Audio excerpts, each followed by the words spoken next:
Everyone, আসসালামু আলাইকুম সবাইকে। আমার বোন আমাকে বেশ কয়েকদিন ধরে জ্বালায় ফেলতেছে। ওর কাছে মনে হয় চিংড়ি মাছের মাথায় গু থাকে। মানে আমি এটা ক্লিন করি না, বাট এটা যে কিভাবে ক্লিন করে সেটা আমি দেখাই দেই। যে এটা আমি পুরা এরকমই রাখবো, সেম এই যে এরকমই থাকবে। জাস্ট আমি যে ক্লিন করি এটা কিভাবে করি সেটাই দেখাবো আজকে।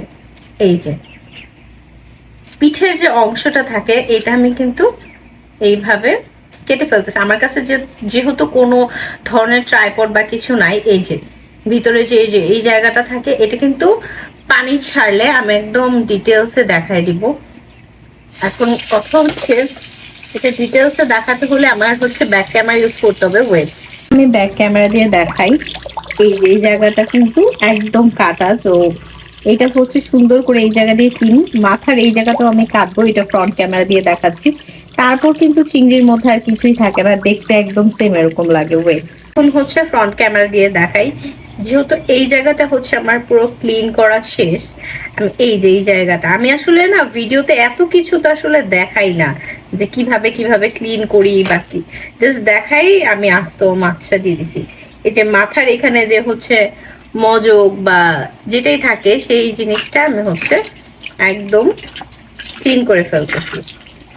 এই যে এইটা একদম ক্লিন, এই যে মাথার ভেতরটাও কিন্তু ক্লিন।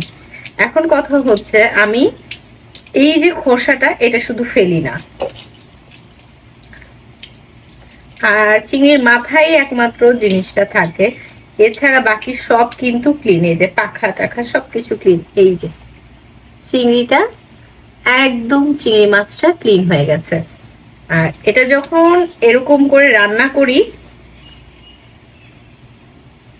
চিংড়ি মাছটা যখন আমি এই যে এইভাবে রান্না করি তখন মনে হয় কি এটাকে আমি ক্লিন করি নাই, এটা কিন্তু একদম ক্লিন। আর ঠিক এইভাবে আমি এই যে সবগুলো চিংড়ি মাছ ক্লিন করে নিব। Thanks for watching. দেখা হবে নতুন কোনো ভিডিওতে। Bye bye.